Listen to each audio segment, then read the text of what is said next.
KPBS On Demand is supported by Splatero, helping homeowners pay off debt by offering streamlined access to your home's equity with no additional monthly payments or new debt. Splatero provides a lump sum of payment in exchange for a share of your home's future value. Pre-qualification is available at splatero.com. Good morning. I'm Annika Colbert. It's Monday, November 15th. Supply chain issues are forcing San Diego restaurants to get creative. More on that next, but first, let's do the headlines.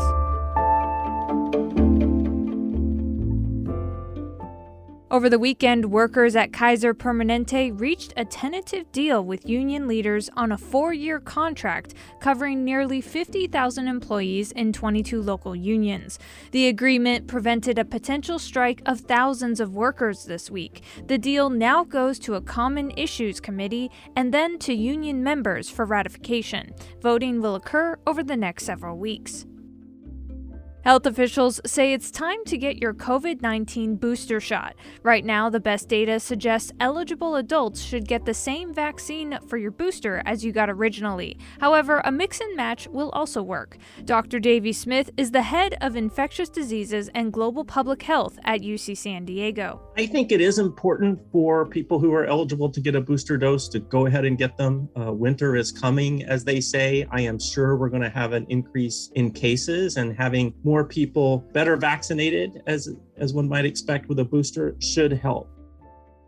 The new Surfrider Foundation State of the Beach report gives California strong marks. The group studies how states with coastal borders are preparing for a warming climate. The Surfrider Foundation's Stephanie Seekich-Quinn says the state is doing well with managing development, sea level rise, and sediment management. She says the state's legislature, governor, and coastal commission are doing the right things. It is the progressive nature of those three different entities that are constantly propelling California forward so that we manage our coastlines properly. From KPBS, you're listening to San Diego News Now. Stay with me for more of the local news you need. KPBS On Demand is supported by UC San Diego's Art Power, presenting cellist Joshua Roman, performing from his album Immunity, alongside music by J.S. Bach and more. Sunday, June 22nd at UC San Diego's Epstein Family Amphitheater. Reserve your tickets at artpower.ucsd.edu.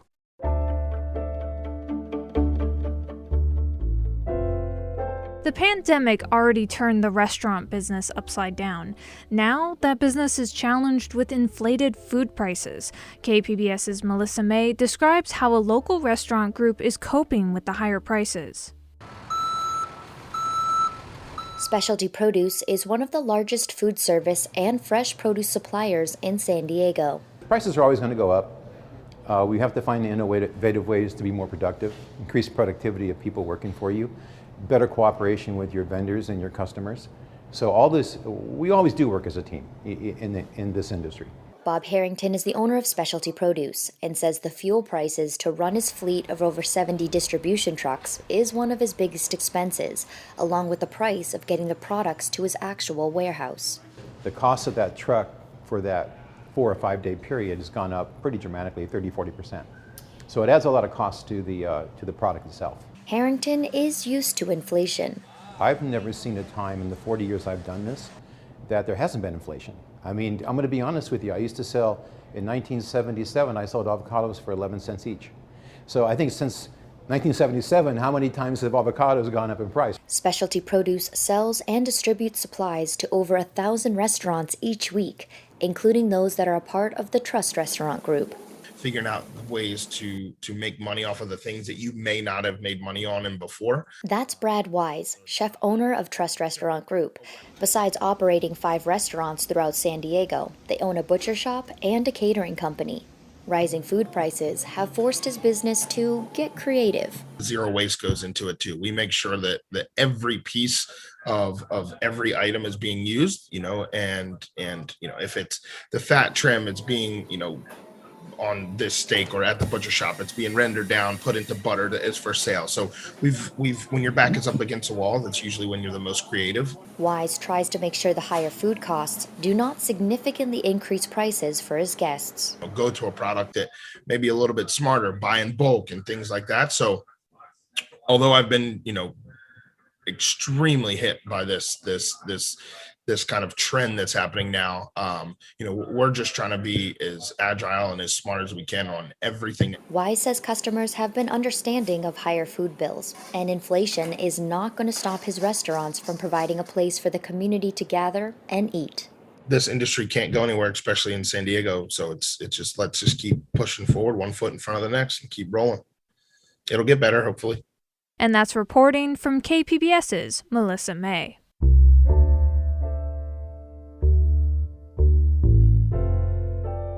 California's Independent Redistricting Commission approved the first official draft congressional district map last week.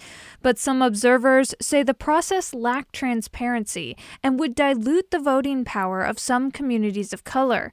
Cap Radio's Nicole Nixon reports. In the hours before draft maps were approved, the public couldn't even view them. The only version of the congressional draft was a low-resolution image that made it impossible to distinguish lines in densely populated areas. Matt Rexroad is a Republican redistricting consultant. The public has to be able to look at those tools that are given to them by the commission and be able to say, yes or no, I like that or don't like that. And there are other concerns with the drafts, too. California is losing a congressional seat, and it appears the area most impacted is a heavily Latino district in Los Angeles. That's according to Democratic redistricting expert Paul Mitchell. In a state with growing Latino population and a diminishing white population, created a remedy that just eliminates the Latino seat. I think that would be a scar on this commission. Members of the commission acknowledge the drafts aren't perfect and will go through more changes before final maps are adopted. They're encouraging public comment before their final deadline on December 27th. And that was Cap Radio's Nicole Nixon. A lot of people in California are concerned about the widening gap between the rich and the poor in the state. KQED's Katie Orr reports on the results of a new survey. The poll from the Public Policy Institute of California finds an overwhelming majority say the gap between the haves and have-nots is getting bigger. But PPIC President and Survey Director Mark Baldessari says even in these partisan times, there's a lot of consensus about how to fix the problem. Creating more affordable childcare for lower-income workers, whether it comes to improving job training, and also when it comes to finding ways to provide housing close to work in our regions that are more affordable for people. More than 75% of Californians think the government should help low-income families pay for childcare. Even more support increased funding for job training programs. And that was KQED's Katie Orr.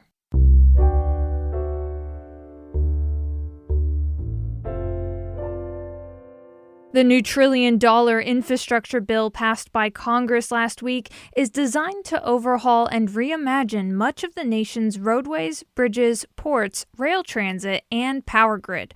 San Diego is in line to receive tens of millions of dollars from the bill, but how the federal infrastructure bill could affect San Diego's ambitious infrastructure plans is now being examined by SANDAG officials. Hassani Krata is the executive director of the San Diego Association of Governments. He spoke with KPBS Midday Edition host Maureen Kavanaugh. Is San Diego guaranteed a certain amount of money under the infrastructure bill? Absolutely. There's two parts to the bill. One is the formula funding that we're going to get from Washington, but the most importantly is the grant funding we could get if we put good applications together. And I can tell you that this federal bill is a welcome news. It is an amazing opportunity for this region to move major infrastructure projects. To say it lightly, this national infrastructure bill puts every federal funding program in steroids. It doubles the federal program to support and expand the regional rail system. It makes projects like fixing the Del Mar Bluff or moving the trunk more achievable. It funds border infrastructure and makes our Otay Mesa 2 project more achievable. It moves us into the future when it comes to electric charging. It's an amazing program, and I think San Diego region will be one of the regions that use as an example of how successful it's been. As you mentioned, much of the money will be allocated under the discretion of the Department of Transportation, those grant funds, as you said. How is San Diego prepared to compete for those funds? In the last couple of years, we actually have proven that we can get federal and state funding because we have very innovative and creative programs. We are ready at Sandag we've been ready for a while to apply for funding to move the tracks of the bluff, to stabilize the bluff, to build the Otay Mesa to continue with our environmental work on the new commuter rail lines. And so what we're going to do is we're going to immediately, once the department is ready with the rules, we're going to immediately put this application. And not only that, this application has all the innovation and the data needed to make them successful. So we're more than ready at Sandag. And this is something your listeners probably be interested to know. San Diego, when it comes to population, we're about 1% of the nation's population. But if you look at our history, we got more than 1% of the funding because we're creative, we're innovative, we're ready to go. And this 5 big moves, this plan that we're just about to go to our board to adopt, has definitely reimagined the future of transportation in San Diego, have definitely put us in line to compete and be the best competitor for all these programs that this national bill has. So we're ready, Maureen, we're ready to go and we're ready to receive significant funding from the federal government.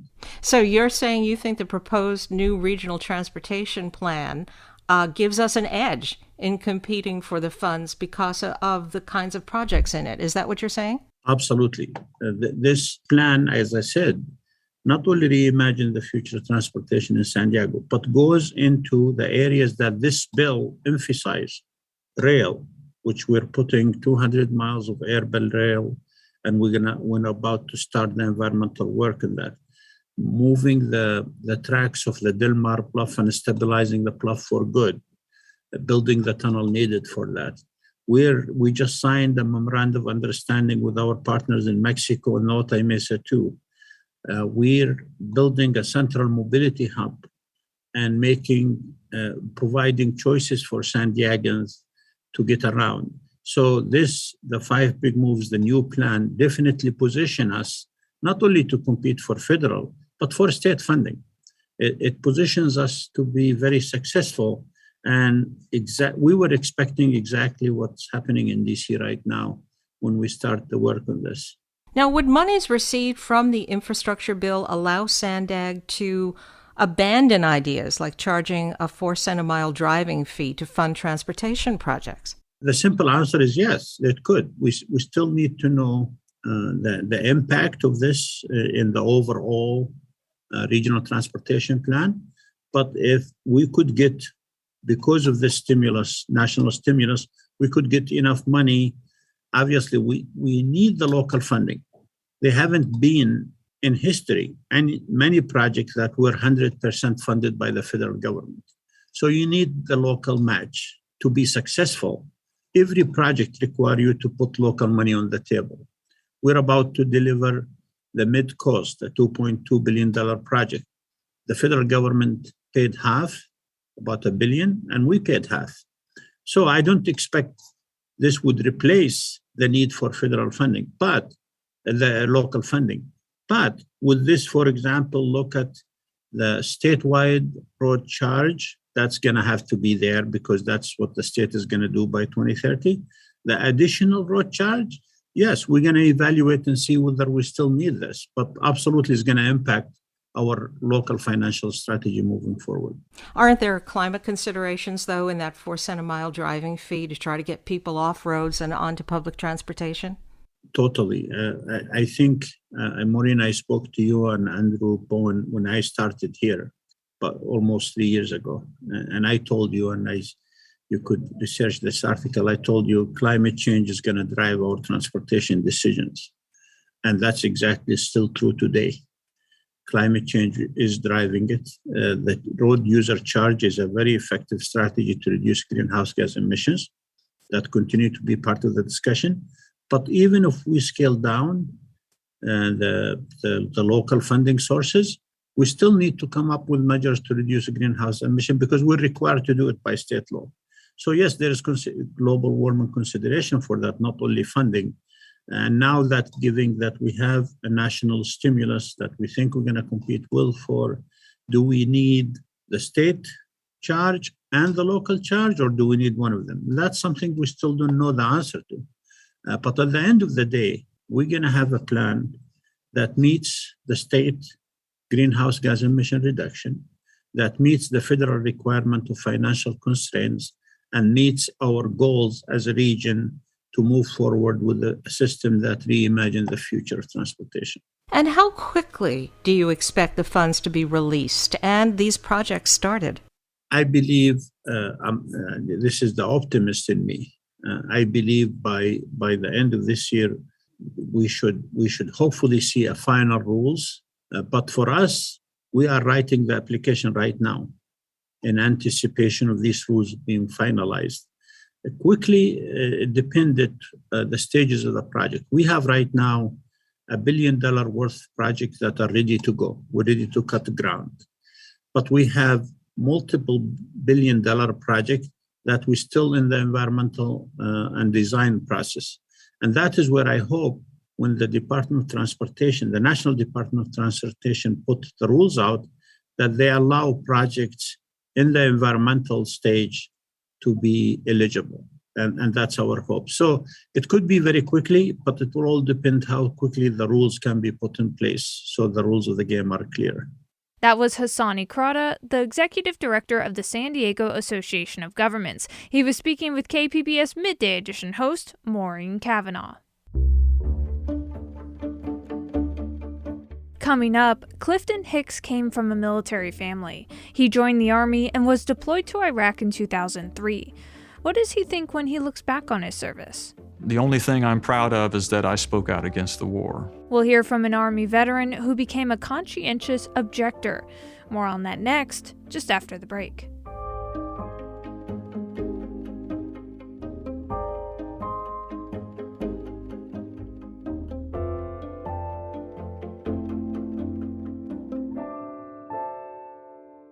KPBS On Demand is supported by Splatero, helping homeowners pay off debt by offering streamlined access to your home's equity with no additional monthly payments or new debt. Splatero provides a lump sum payment in exchange for a share of your home's future value. Pre-qualification is available at splatero.com.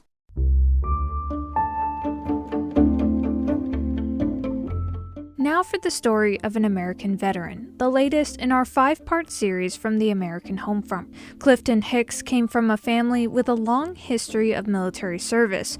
Watching the 9/11 terror attacks on TV in high school, all he wanted to do was join the Army and serve his country. But his deployment to Iraq in 2003 fundamentally changed his relationship with the military. Pretty quickly, I learned to hate the place. I did count the days. I did not like what I was doing. It wasn't glamorous. It wasn't masculine. It wasn't honorable. It was just stupid and dangerous.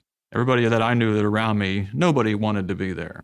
You know, you kick yourself every day for being such a damn fool that you volunteered to come out to do this.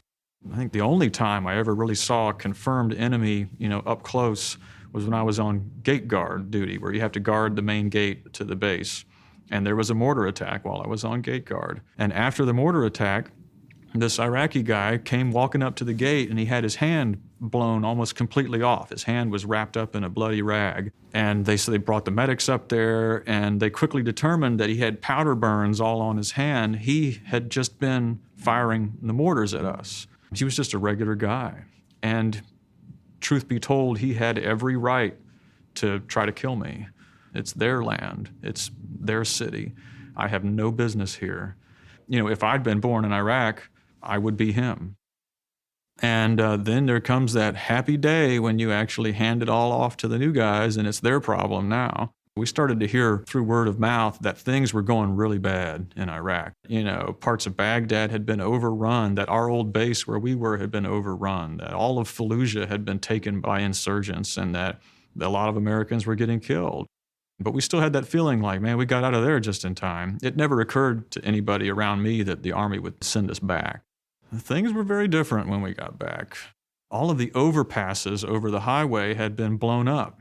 And the closer we got to Baghdad, the more just destruction you started to see on the side of the roads. You started to see, tons of shot up, burnt like trucks and cars on the side of the road. You would see the occasional dead person on the side of the road. I kind of clammed up at that point. I stopped talking for a long period of time because basically as an 18-year-old kid at that point, it was more than I could process. I could not make sense of the things that I was seeing. So my response was just to shut down and just pull into myself. When I did start speaking again, I was very vocal about how wrong the war was and how we shouldn't be there and how we were all getting used. When I got back to Germany, they had us in the basement, lined up outside the arms room, and we all drew our rifles again, right back into training. Like, that's how the Army operates. So I knew, I was like, oh, they're going to send me right back as soon as they can. I remember that moment where I thought, I've got to get out of this any way I can. I will not go back to Iraq. And so once I'd done my research, I found the Army's definition of a conscientious objector was just that you had to be genuinely opposed to war. There was tons of paperwork, but after 8 months, somebody came and said, hey, you're needed up at the first sergeant's office. And I was like, oh, great, I'm in trouble again because I'd been in a lot of trouble. And so I went back up to the first sergeant's office and he said, oh, your paperwork came through. You've been honorably discharged. That was probably the happiest day of my life. The only thing I'm proud of is that I spoke out against the war. That was Clifton Hicks, recorded by Insignia Films for GBH Boston. You can hear more on the PBS series American Veteran and the podcast American Veteran Unforgettable Stories. This excerpt was produced by the American Homefront Project. And that's it for the podcast today. Be sure to catch KPBS Midday Edition at noon on KPBS Radio, or check out the Midday Edition podcast. You can also watch KPBS Evening Edition at 5 o'clock on KPBS Television. And as always, you can find more San Diego news online at kpbs.org. I'm Annika Colbert. Thanks for listening, and have a great day.